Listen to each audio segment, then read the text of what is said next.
My name is Mimi, and I'm a partner at Raise Partners. We're one of the content partners for this the Green Horizon conference. And really, again, thank you all for coming here today. So our session today is building sustainable brands, aligning values and purposes.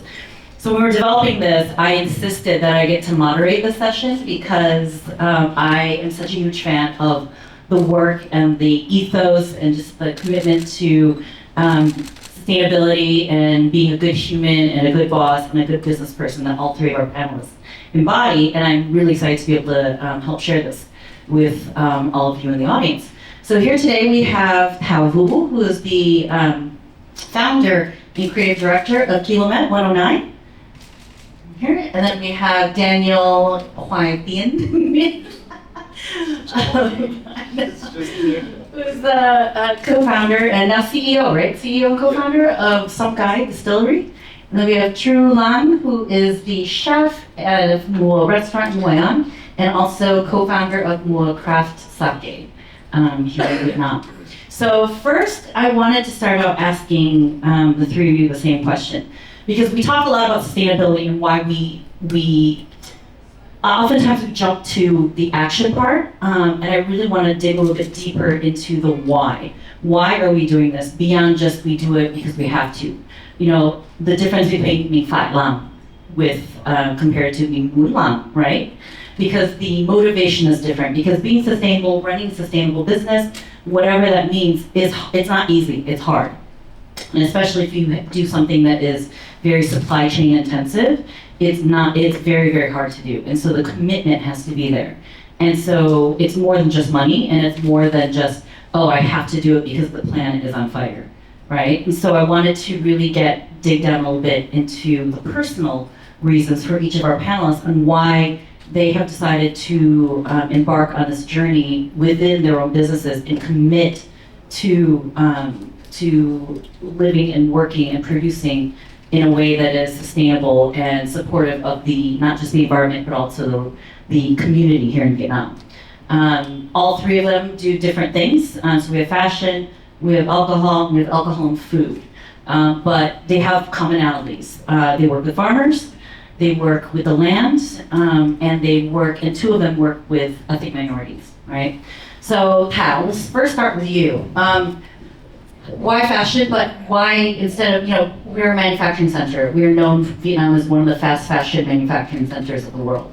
Why did you decide to go down this road of complete, basically start to finish supply chain control of, how the cotton is grown, how the, vegetables are grown for the dye, all the way through to the design and distribution process? Thank you, Mimi. I was born and raised in Thái Bình province, a rural province in northern Vietnam. And as a child, during the 1980s and 1990s, Vietnam was very limited by then.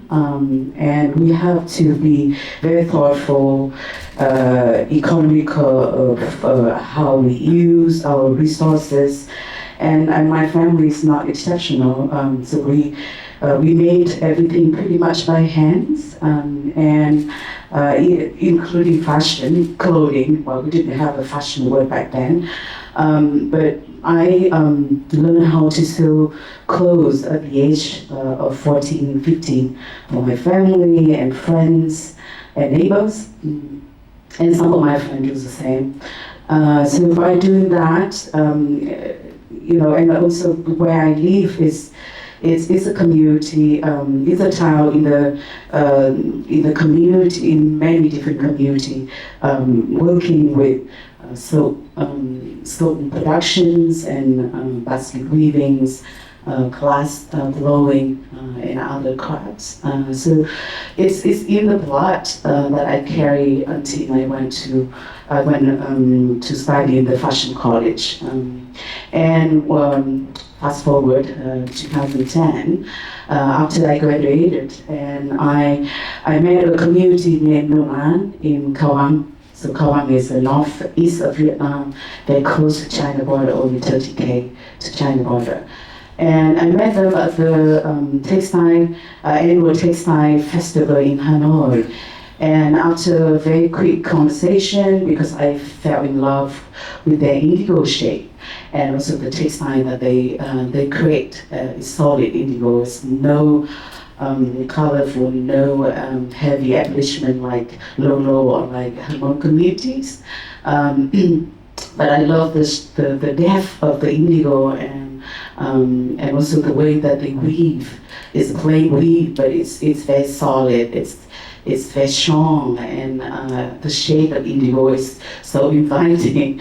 And after about 10-minute conversation, they invited me to visit their community, which is 2009.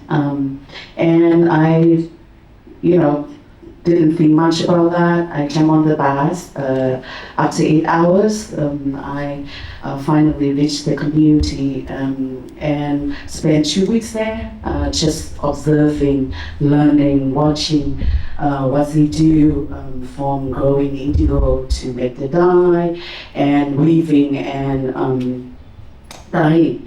And also seeing the different way of creating multiple botanicals, dye vats.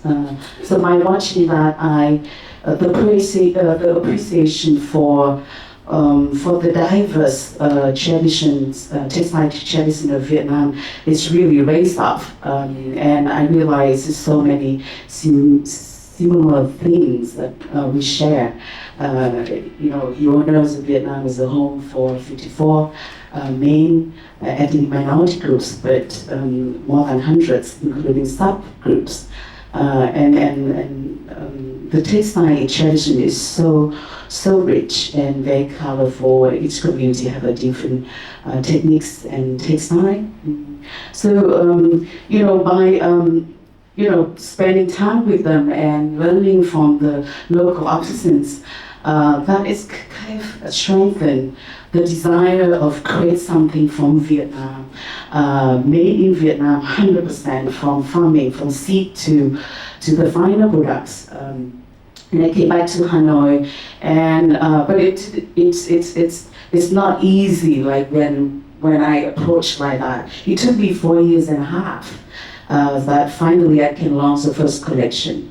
But like you say, it's so many things happening back then. Vietnam is a very early stage of opening to the world, and fashion industries, one of the most engines to create jobs and change the economy in Vietnam.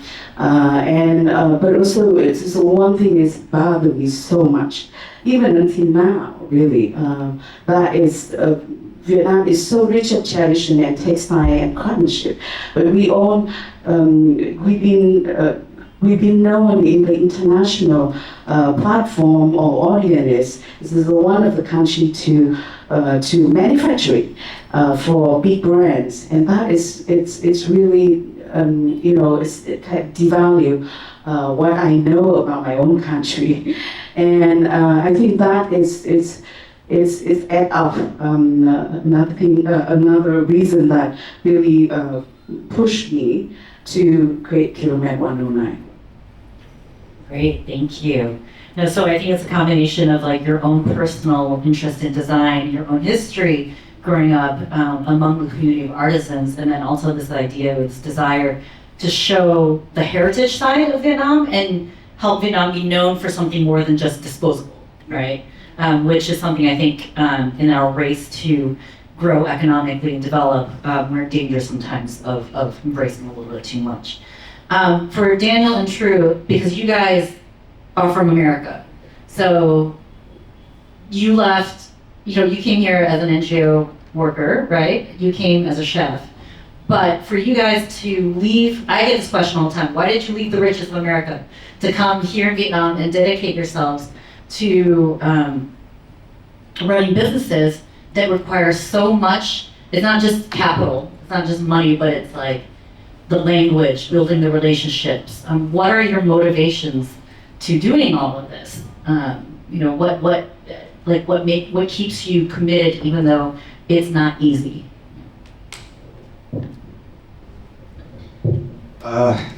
actually originally when I came to Vietnam, I was kicking and screaming.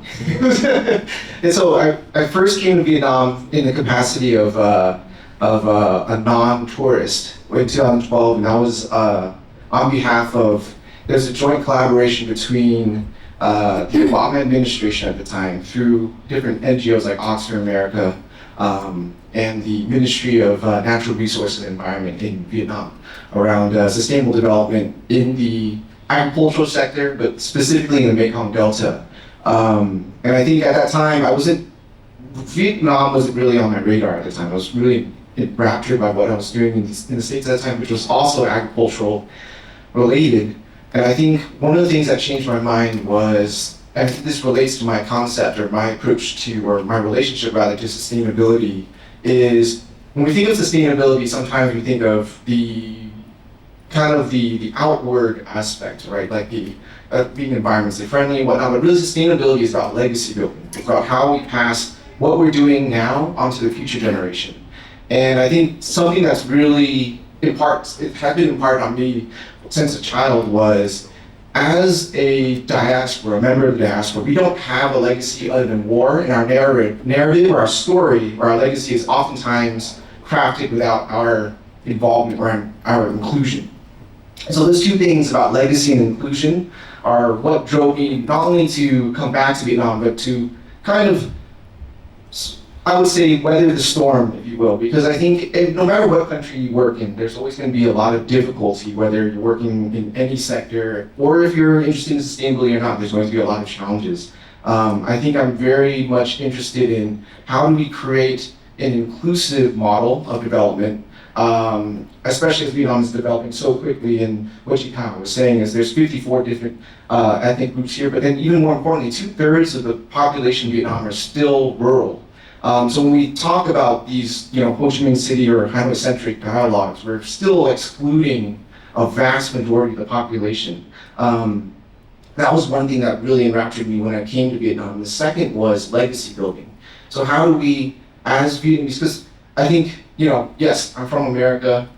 There's going to be a little bit of a different baggage, but I'm still very much tied to the fact that, we want to create our own legacy, how the Japanese or how the Koreans or how any other part of the world does it, and I'd rather not be tied to, we're always stuck in 1975.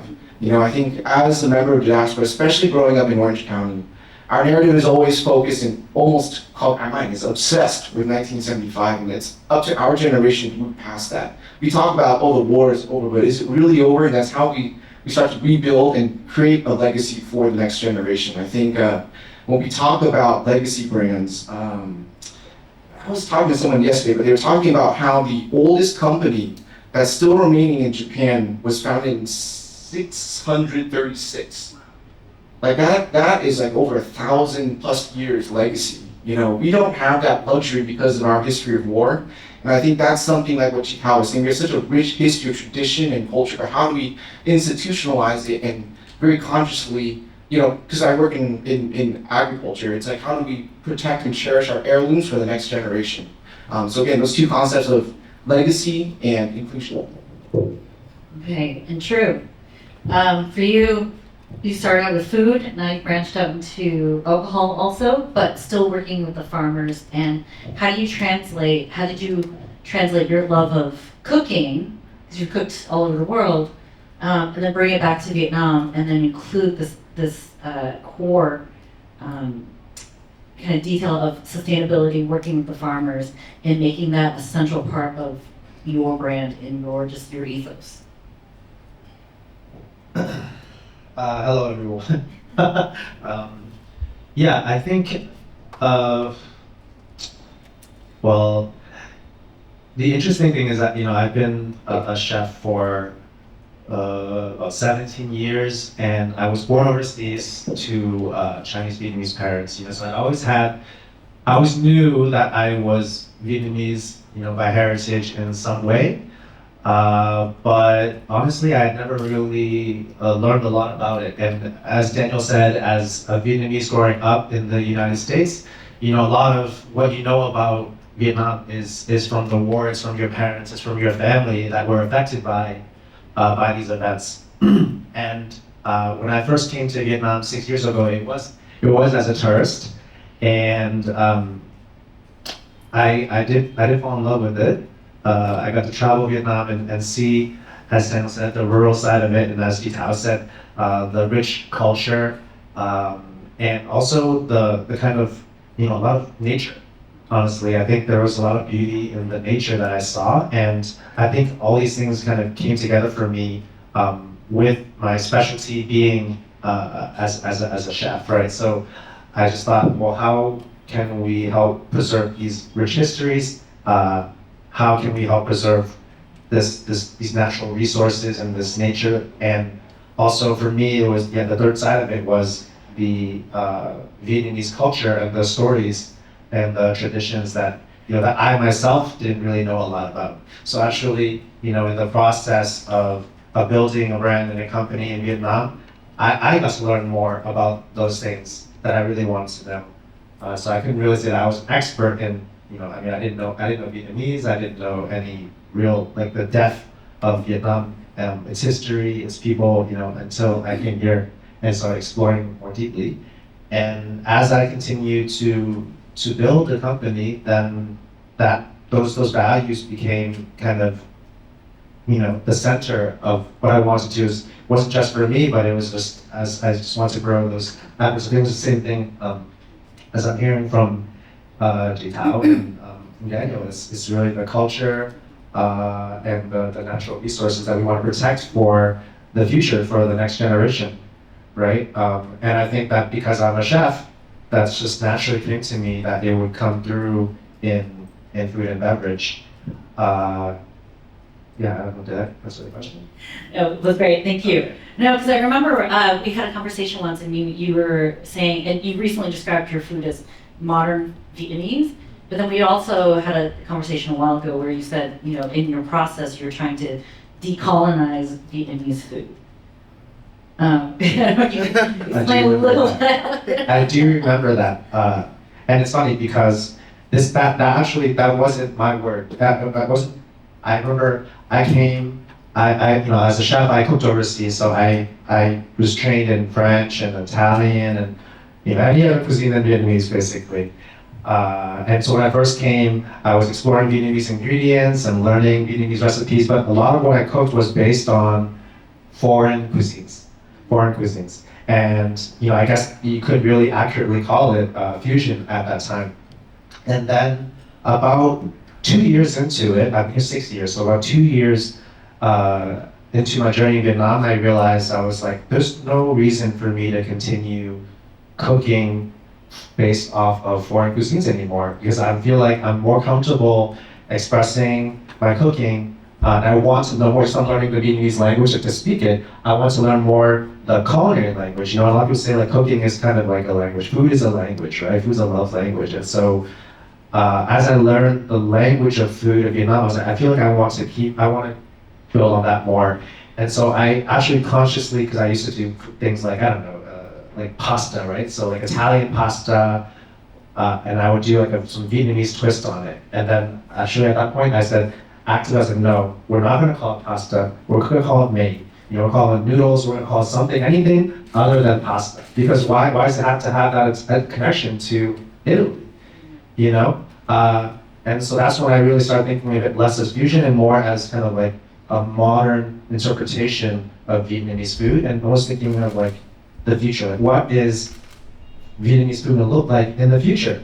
What's gonna be like pho gonna be like? What is banh mi gonna be like in 50 years, in 100 years? And so that's when I started thinking about that. And then actually, so what happened was I was in a conversation with a Vietnamese friend who had studied overseas, lived overseas, and she had come back, and we're both living in Hoi An, and we were just talking over coffee. And I was telling her about that exactly. And she said, Shrew, your work it's not just about cooking new food.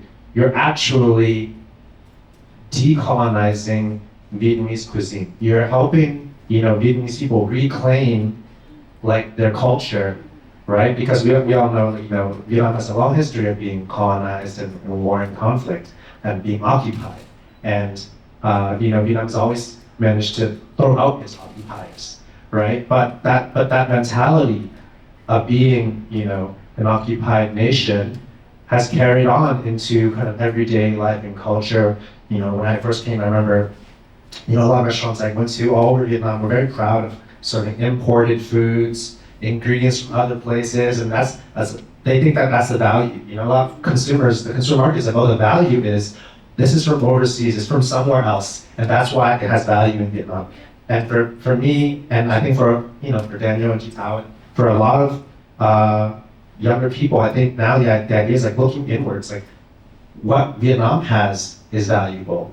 You know, Vietnam and its people can create things that have value, that are equivalent or more unique or more special than what other countries can bring. So why do we have to look outwards? You know, why are we always importing value? Why can't we be creating and exporting value? So that's where that conversation came from. No, it's super interesting. I think, and because, so I'm hearing, you know, when you guys have talked about the values, it's showing the heritage that we have, being proud of the heritage that we have, the resource that we have, the inclusion when it comes to recognizing that these resources come from many different areas, many different groups of people, not just, you know, the urban areas, not just tech startups, you know, but the, what we call, quote unquote, traditional areas as well. And the three of you have this intense desire to nurture and protect, but also not keep the what you're doing in stasis. Like, it's not about keeping things the way they've been done for a million years. It's still, you know, modern interpretations of these ingredients or these values. So now to move from this, like, your ethos and your values to a practical standpoint, how do you then communicate or integrate these values into your actual business strategy? And how do you communicate it to your consumers through your product or to investors, you know, if you have them through your pitches and your product? This is, I think, similar to what Marina had said in the previous session, is that if it gets too much focused on sustainability, you know, and this, then you lose the profit angle. And in order to survive, you have to have profit, right? So how do you negotiate that? How do you communicate it? How do you integrate it? And then what's the negotiation like? And whether it's with consumers or investors. So start with you from a fashion standpoint. Yeah. So my Kilomet 109 stand for social, responsible environment, responsible but also innovative in the design.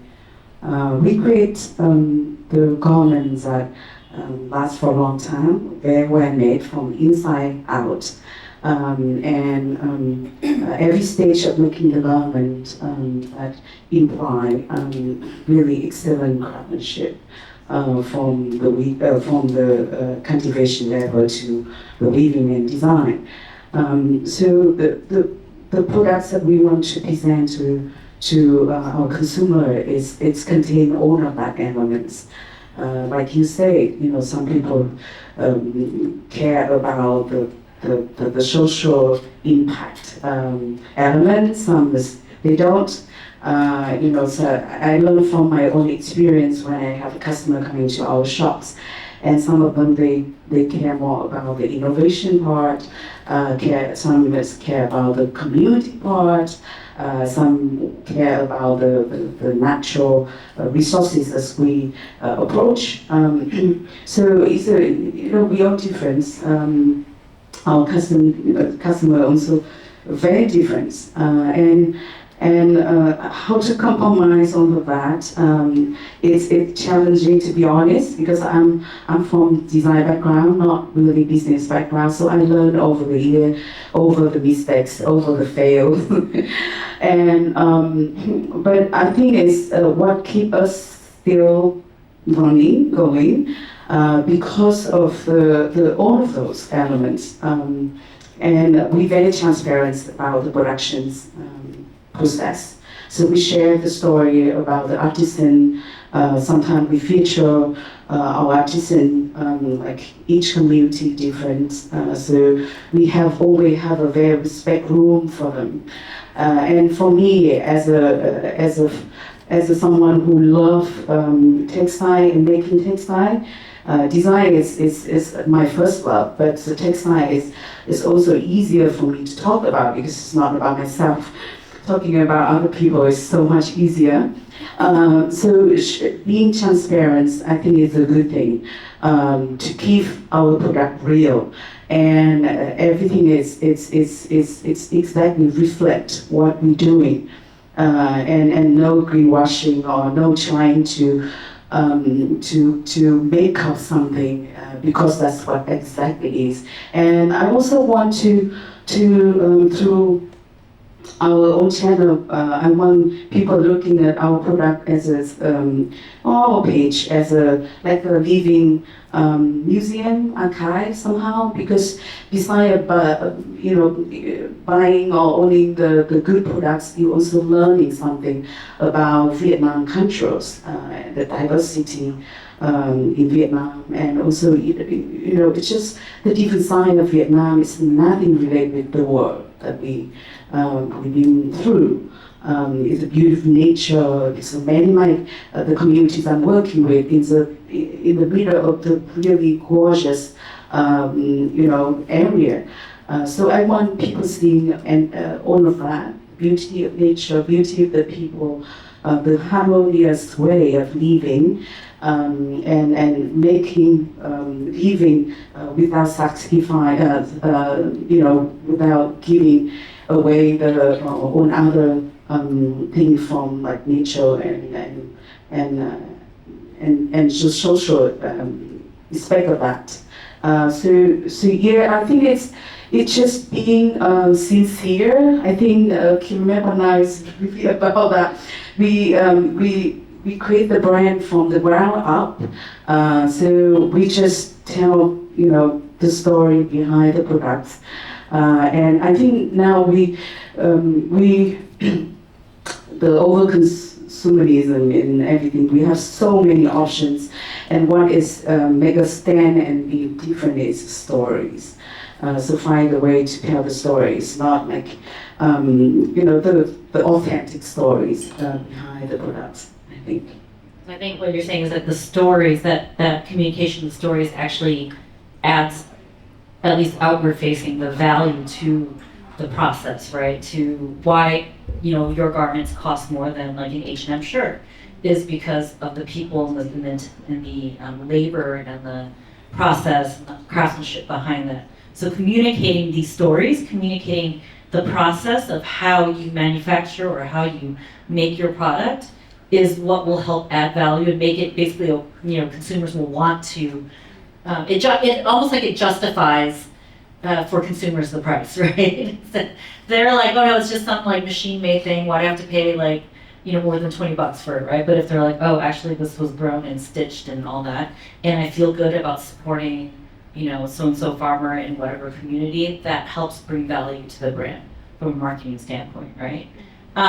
Daniel, both you and True, but you, Daniel, especially, you're in the alcohol business, right? So it's sometimes like, how do you navigate saying like, yes, I'm sustainable agriculture, working with ethnic minority farmers, and I produce alcohol. How do you negotiate that and build that sustainability to the core of, how you present some guide in all of its products? Have you ever gotten, people saying, oh, you're just saying that because you've got a booze company and just trying to make yourself look better? Like, how do you do it and what's responsible? I think it's actually an interesting tidbit is it depends on what country you're in. So say, for example, in France, alcohol is actually considered an agricultural product. Ah. Yeah, it's not like in Vietnam where alcohol is considered kind of a sin. Vice. Yeah, it's a vice. But we're also a puritanical society in the U.S., so we also have the same approach to alcohol. But the Europeans are much more relaxed. So the Department of Agriculture actually manages the AOP and DOPs in Italy and in France, which is actually quite nice. But to answer the question more directly is I think like for us, it's I always start with that actually, because the reason why we chose to do alcohol in Songhai was, so I've been working in agriculture or with farmers or fisheries in some degree for almost 12 years. It started with selling, raw produce to triple wash, quadruple wash, like salad greens that you might find at like Whole Foods.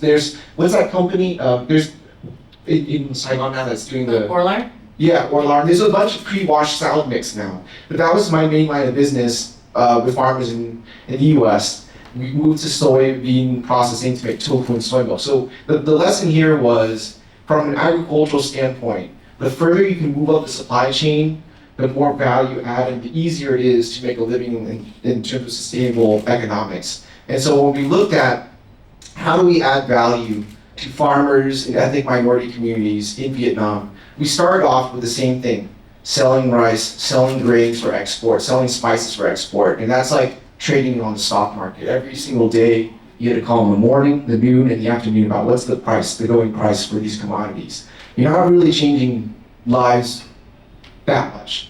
And so the revelation came when we were distilling one night in Simacai, which is a very, very, very, very distant, remote area. That, I think it's less than 30 kilometers. You actually look over the hill into China. But it dawned upon me that alcohol is one of the final evolutionary stages, just like textile is, of agriculture. And the French realized that because they put that into law, that alcohol is an agrarian product. Without agriculture, there is no alcohol. And if you actually go very deep into the history of alcohol in Vietnam, for example, let's put aside the colonial history of France for a moment. Every single village has some sort of spirituality attached to alcohol. They say, for example, in the Simacai area, right? They use from the grain that they use, bao buda, which is like a very, very native style of of corn. That's used also in ceremony, but also the man, which is like the yeast, that's all derived from Hongmin. So all these things, it's an expression of terroir and tradition and of traditional knowledge, how it's passed from one generation to another. And all these things, we call it intrinsic value. So to answer your other questions, like how does this add up on a balance sheet? It's intrinsic value, and you're internalizing what would otherwise be external costs. But I would say the way we communicate it is, I think, I kind of look at it almost from a scientific standpoint. So it's a dialectic. So we posit a theory or a thesis, which is our story, that we're building a vertically integrated supply chain from the farmers all the way up. And we are changing, or we're challenging the idea of sustainability. Say from the beginning, we say we source at a market level, for heirloom varieties. Then we start to pay above market price. Then we start to build out processing centers in the locality so they can go up in the supply chain. And then we move from foraging to farming, for example. And so what we are trying to be transparent about is we're an evolving entity, and we're open for debate. And when we open for debate, we find that a lot of our buyers tend to become more deeply engaged in the process. And the idea of sustainability, their understanding of sustainability co-grows with the brand, essentially. Because I would say I don't claim to have all the answers, and I think my mind has changed a lot over the years on de-romanticizing, say, foraging. I think with Noma, so if everyone knows Noma is like this like Nordic, Denmark, like, has everyone seen the movie The Chef or The Menu? No, the TV show The Bear? No, The Menu. The movie The Menu. It's a satire of Noma. And so these very romantic white guys going out into the forest and foraging stuff, and then sometimes getting sick, but in very fun ways. The idea is, since they started doing that, they got best restaurant in the world for like 3 years straight. Foraging has been over romanticized. In fact, foraging is not sustainable. Because who manages? There's a saying in Vietnamese, right? HOAI, right? We're all Vietnamese here, right? The idea being, the idea is, if we all are foraging, we're going to overexploit the forest because no one is actually managing the forest anymore. We see this all the time in Lao Cai, in the Central Highland area. So actually, the more sustainable theory to counter that is to get into agriculture. People think, agriculture is not a sexy concept as foraging is, but the reality of foraging is we see this all the time. And actually, one of the villages we work in Lao Cai is when we start foraging, someone else starts foraging, and all the trees get chopped down. You don't control the rate of harvest, for example. So this is going on, but the idea is to build on what Chikan was saying. Is like our idea of transparency is also saying that we don't know all the answers. We're also not 100% perfect. The stuff that we're foraging is not pesticide free. It's not organic. It's not fair trade certified. But that's okay because we're positing all these other things along with it. Maybe we can be sustainable without having, organic certification. Maybe we don't start with herbicide or pesticide free, but maybe we start with the battles we can win first. Say, for example, heirloom or native varietals first. There's a lot of practicality that has to be implemented in a place like Vietnam or anywhere else in the world when we're talking about engaging in agrarian or agriculture, for example. So I think for us, the way we communicate is one, is we're an agricultural product, and our idea of sustainability is evolving. We're open for debate, so please challenge us. And our products are a reflection of that evolution. So for example, our latest product is a traditional amaro, which is a medicinal liqueur. And the way we market to buyers is an evolving product because the original recipe that we developed with the Red Zone Medicine Woman, there's only 12 ingredients we can sustainably harvest and farm, whereas the recipe has 17. So our transparency is that we're building out, but we're building a seed bank and repropagating the seeds and the amount of stock so that we can actually harvest sustainably. And so maybe 5 years down the line, this product will no longer be the way it is, but we'll have 5 more ingredients that now can be harvested sustainably. And I think that's the thing that we're trying to push, we're trying to posit with Songkai Distillery.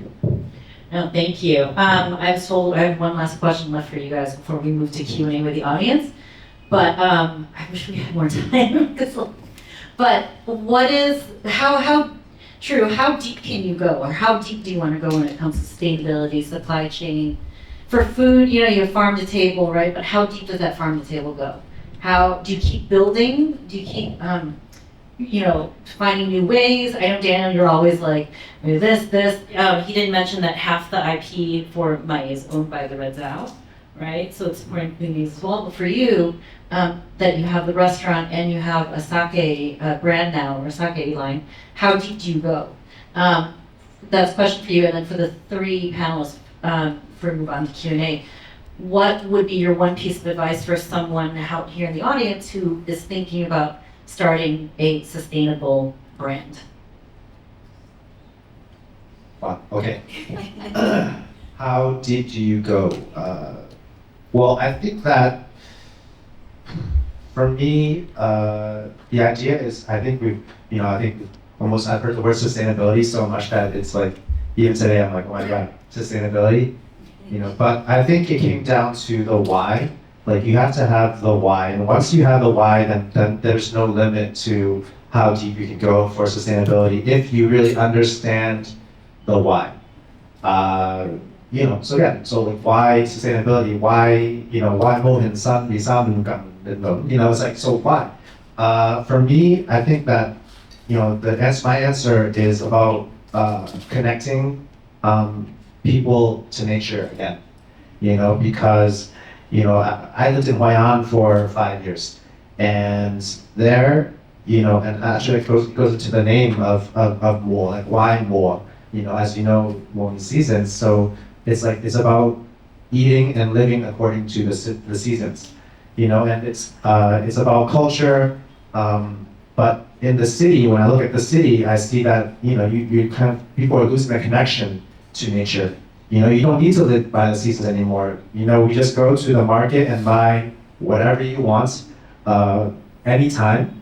That's not how it works in nature, right? In nature, you eat from the land. You eat what the land gives to you, what the ocean gives to you, and that's because we are part of the land, right? And so, I remember reading a book by a Japanese farmer. Called One Straw Revolution, Masanobu Fukuoka, if anyone's interested. But he's very interesting because he says one thing is that, of course, in the countryside you eat the fish that is in season, you eat the vegetables that are in season because it's available. But also what I argue is that that's what is best for us as, because we are part of nature, right? So is it natural for example, for us to be eating a winter vegetable in the summertime, just because we can, right? So you might say, like, for example, I don't know, like tomatoes. Tomatoes are a summer vegetable, right? It's like, is it natural to go to the supermarket in the wintertime and eat a summer vegetable in the wintertime? And one might say that, nutritionally, that's not what's good for us, right? Because our bodies are adapted to nature. We are part of nature, but the further we get away from that, then the less connected we are to nature. And so we say how deep we can go. I'm not really sure how deep you can go. And you can go as deep as you want because it's really about our very existence. It's really about who we are. For me, it's about remembering that we are not separate from nature, and that's why sustainability matters because we're part of nature, and that's why we should be invested in continuing to protect nature because it's actually just protecting ourselves and our future existence. And as we know, we say sustainability, we say climate change, we say these things are gonna cause the end of the world. They're not gonna cause the end of the world, they're gonna cause the end of us if we don't protect. And that's really, I don't know, I think when we say how deep, I don't know, like I think everyone here is in this room is here because they have ideas or they have a desire, to explore the ideas of sustainability. I think that has a meaning that's different for every single person. But we all have different experiences and skill sets, right? And so that will be expressed in different ways. So I think, I'm a chef, and that's why I dove into food. I dove into those ideas of food and beverage. How can I affect change in that sphere? For THAO, it's design and fashion. For Daniel, it's agriculture, right? So I think we all have a different set of skill sets and experiences, and that will come out in different ways. So when we talk about depth and variety and how we can explore sustainability, I think it's really just how we live our lives, right? It's not like some kind of gimmick or some kind of word that we would just say to sell a product, right? So is that your piece of advice? Like the why? That's not, I don't know. One sentence. Piece of one advice? sentence. Yeah. Piece of advice? Okay. Piece of advice I would say is to identify your core values, your ideas that you want to express and that you want to be really ingrained in the DNA of your business, and write them down. And because you can always go back to that. But businesses will evolve, you have to change, you have to adapt. You learn new things, you change your mind. But if you are sure about your core values, you can always go back to that. So as I grew from a small restaurant in Hoi An to now I have a restaurant in Saigon and a brand, like sake, we're making sake.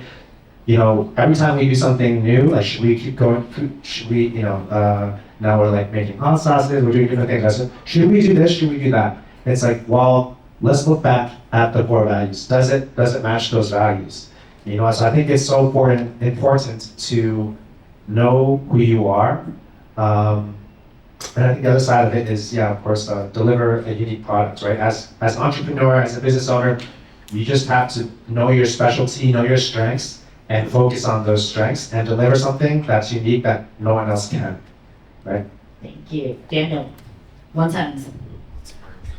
Get a good accountant? Advice on why. No, how to, if someone want to hear is like, okay, I want to start a sustainable related business, anyone. I know. Well, Daniel, thinking, any lessons that you've learned, one sentence lesson that you learned, like get a good accountant or, make sure you have a business partner? Yeah. Well, first you have a, original idea of what you are trying to do, identify the product that present you. But my advice, because I work in the communities, so I really think is when we buying something, it's become very emotional. It's an emotional state. So if you can create a product that bring emotion to the buyers, the consumers, and please, if for the fashion business like what I'm doing, and you here want to create a brand in the future, find a community, find a local master families or someone that you can work with, because from south to north, Vietnam has so many things to offer And I'm very often receive a question from students, like, how I can find them. They're everywhere. Just, be willing to look for them. And yeah, working with community would be really good for you to and kids people to grow. Thank you. Daniel, So- we'll end with you. Yeah, I won't repeat. I'll build on what Chu and THAO have said. And I'll flip it and go introspective. Because if you're looking to start something, you're going to be a founder. And the road is difficult. So everyone here has probably run before, right? Like gone running. So I started training for a marathon. And I think there's a lot of metaphors that can be derived from this. So there's a saying in marathon training that to run fast, you must first learn to run slow. And also, the pain is not if it's going to hurt. It will hurt. It's a matter of like, when is it going to hurt? So every time I go running, for example, I'm like, when is it going to hurt? And it's going to hurt a lot. Everything to the pain is temporary. So there's a lot of metaphors in this. So it's like when I started when I started what I was doing in New Orleans, it's the same thing. Business is going to suck. It's going to suck. Being a founder is horrible. It's no sane person goes into it, just like marathon training. No sane person back in the day was just like, yes, I'm going to run 42 kilometers for fun. Same thing with starting a business. It's actually really tough. It's not if it's going to get tough, it's only when is it going to get tough. The thing that you have to prepare yourself for, just like marathon training, is how are you going to deal with that struggle and that animosity or just all types of things that come your way. You need to, what Chu was saying about being able to be adaptive, and then what THAO was saying with community, because I work with a lot of community. Your ability to handle trials and tribulations also directly reflects how communities can lean on you as a founder. Because I will be honest, it's like sometimes you're the social worker, sometimes you are, the bank, the financier, a community member, all of a sudden their kid goes and gambles away and they're in debt and they need like 10 million right now. How are you gonna deal with that, So that's one thing. And then to run fast, you must first learn to run slow. I think the problem with startups nowadays, and we were in that stage like, oh, everyone wants to have like 200, 300% growth year on end. That doesn't always work that way. We were a COVID company. We're in the middle of a global recession now. Sometimes slow is still growth, Slow is still growth. It's all about getting to the finish line of 42 kilometers. It's not a 100-meter sprint, So to learn to run fast, you must learn to run slow, and then it's not when or if it's gonna hurt. It's gonna hurt a lot. So. But you guys are still here, you're surviving, you're thriving, so which is good. So there's a lot of hope. I'm told that we are out of time, and I'm sorry we don't have time for questions from the audience, but the panelists will still be here. So please come up to them, ask them your questions. These are three amazing people. Also, try out the restaurants, their fashion store, their brands, their alcohol. It's amazing, and you'll also be supporting, farmers and local communities. Thank you for coming to the session, and enjoy the rest of the conference. Thank you guys. Thank you to my panelists. Thank you, everyone.